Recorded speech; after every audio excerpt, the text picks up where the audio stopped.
Hey everyone, it's Desiree, and I am here with another design team project for Birch Press Designs.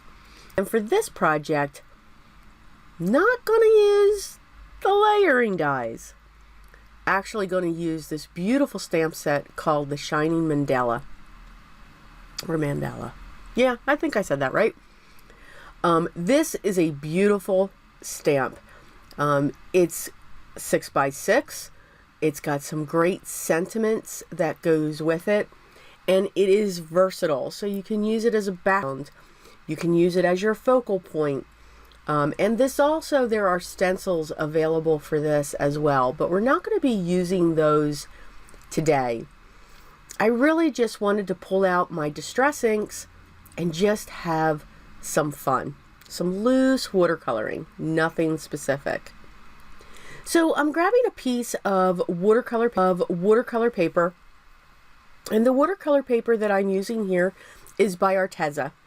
And again, as always, all the products that I use will be linked down below in the video description. So I've placed the piece of watercolor paper within my stamp positioner, and I'm going to treat that with my anti-static powder tool because I want to emboss. Now I'm going to emboss two pieces. One's going to be in gold, and then the other one's going to be in silver.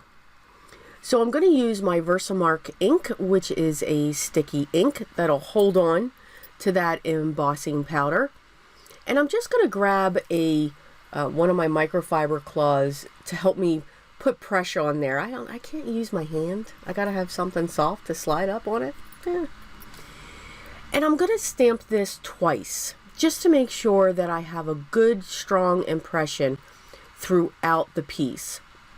At this point, I'm not really sure how big the card's going to be. I wasn't sure if this was going to take up my whole panel, or if I was going to cut this down. So I wanted to make sure the piece of watercolor paper was big enough for the image.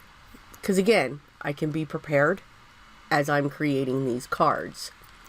So here I am, I'm putting on the gold embossing powder. Now this is by Recollections. I get this from my local Michael's, which is literally down the street, which is really scary. And the next one that I'm going to stamp, I'm going to emboss that with silver. And again, same process. I'm going to cut my piece down so that it can fit in my stamp positioner. I will use my Versamark ink, and I'll make sure that I stamp this twice, again, just to make sure that I have a good impression, because you can't really see the ink. You know, of course it's clear. So I just want to make sure that I have a good solid impression of the design going across the paper. And then the same type of embossing powder, except it's in silver. This is by Recollections. It is their fine detail. And again, I get it at my local Michael's. So I'm going to make sure that these are well coated, and then use my heat tool to melt the embossing powder. What I like about embossing and just using watercolors is the embossed line gives the watercolors a barrier.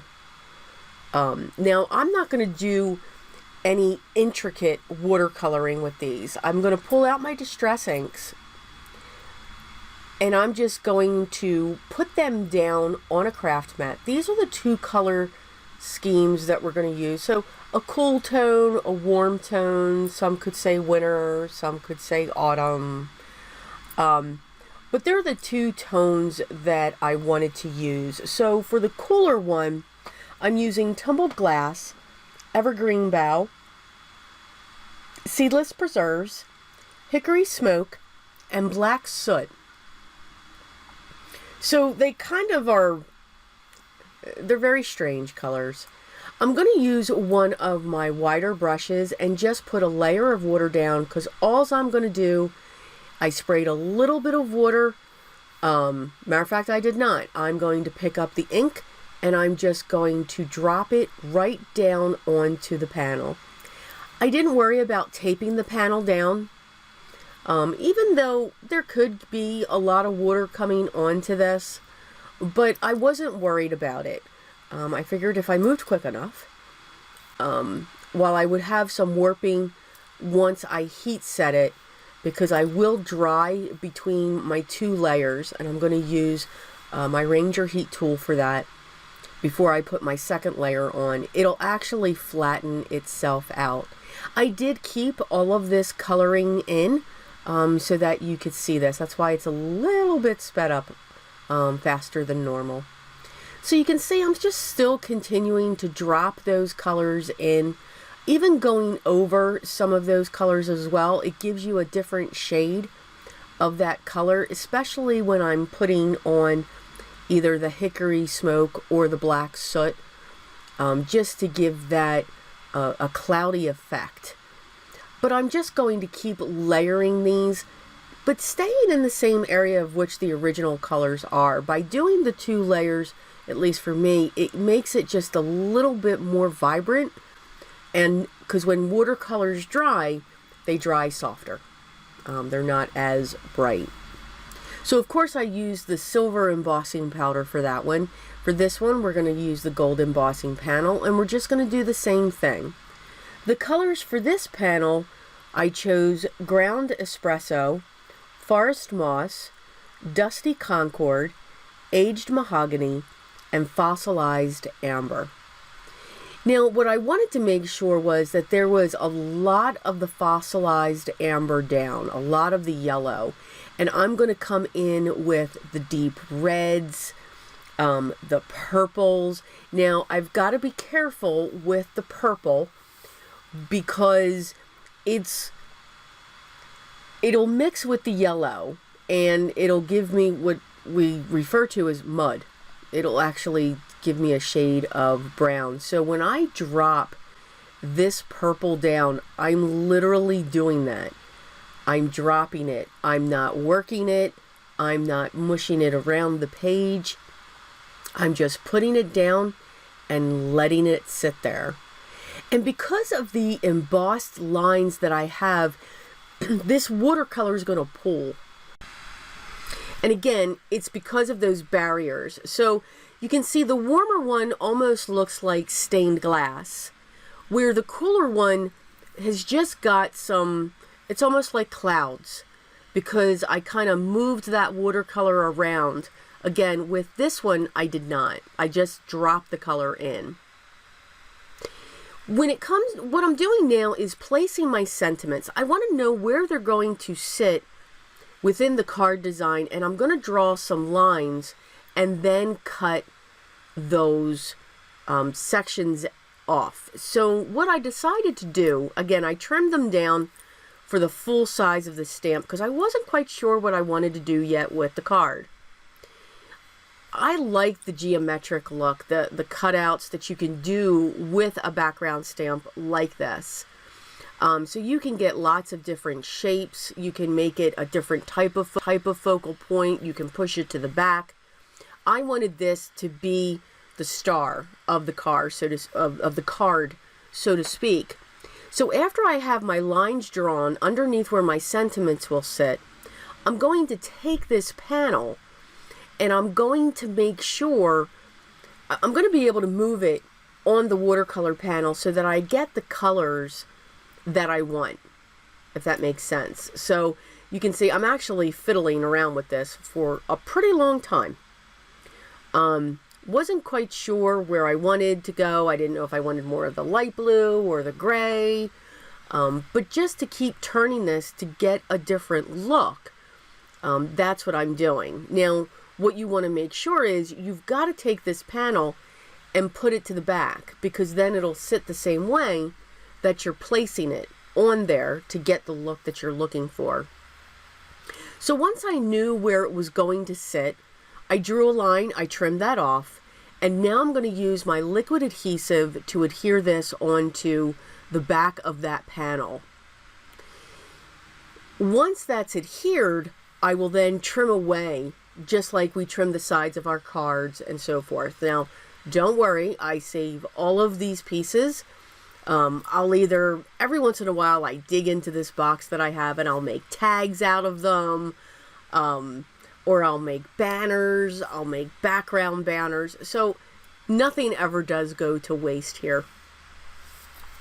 So I have the one decided, and I'm going to cut that a little bit later after I have this one done.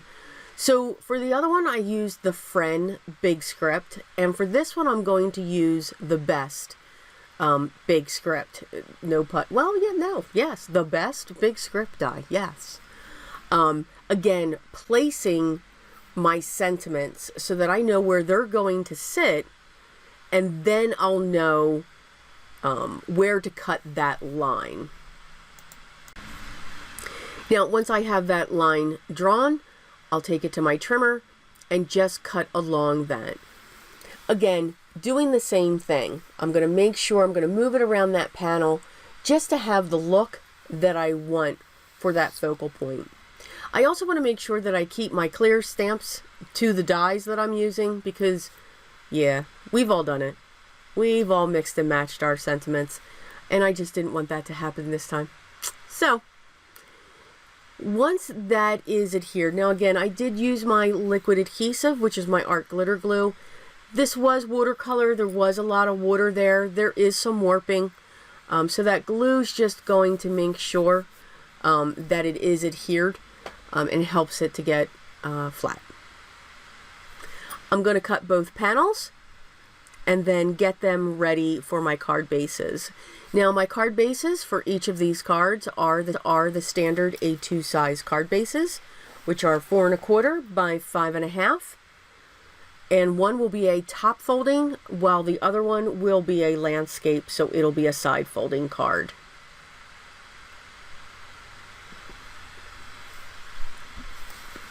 I will also be using my double-sided foam tape to prop these up. Now, with the thick cardstock and the thickness of the watercolor paper, you already do have some good dimension when it comes to those panels, but if you've all seen my videos before, I love dimension. So we're going to make sure that there's a lot. Once they're all set, I'm now going to put them in my stamp positioner just to stamp the one sentiment. I want to make sure that they're stamped in place so that I know where I'm going to set my die. So by doing that in the stamp positioner, I'm not going to ruin what I've already done so far. So stamp positioner tools do help with that, at least for me. My stamping's funny sometimes. So here are the two dies. Now with these dies, they have what I call the shadow in the back or the cloud, whatever, you know, I call it the shadow. They are going to be in black for both Friend and Best. For the Friend, I chose a gray cardstock, and for the Best, I chose a gold mirror cardstock. I wanted to match the gold with the gold embossing powder, but to use a silver mirror, I think it would have been too much. It didn't look right to me, but I did like the way that the gray looked when it came to that watercolor panel. I am using my liquid adhesive to get this all set in place. And then I will prop both of these die cutouts as well using my double-sided foam squares. So they are going to get cut down so that they can sit in behind the dies. Once I have those adhered, I will add a little bit of glue to the bottom of the F in Friend, just because it is going to hang over my watercolor panel. I pulled out my Spectrum Noir glitter pen, only because I think it needed more sparkle.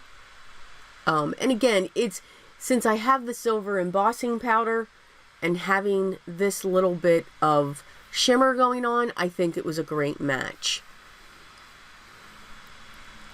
And once that is completed, our cards are done. So again, just something different that you can do with this beautiful Mandala stamp set. Now, there are stencils that are available where you can actually use those stencils to color this image. So all of the products that I did use for this project, which I hope you enjoyed, are going to be listed down below in the video description. If you have any questions or comments, please leave those down below as well. I do thank you for stopping by and just spending a little bit of time with me today watching my video. If you haven't already, I would love for you to subscribe, be part of my group, but make sure you ring that bell because you don't want to miss when the next video goes live. I hope everyone's having a great day. Take care, but always remember what's most important. Always be creative.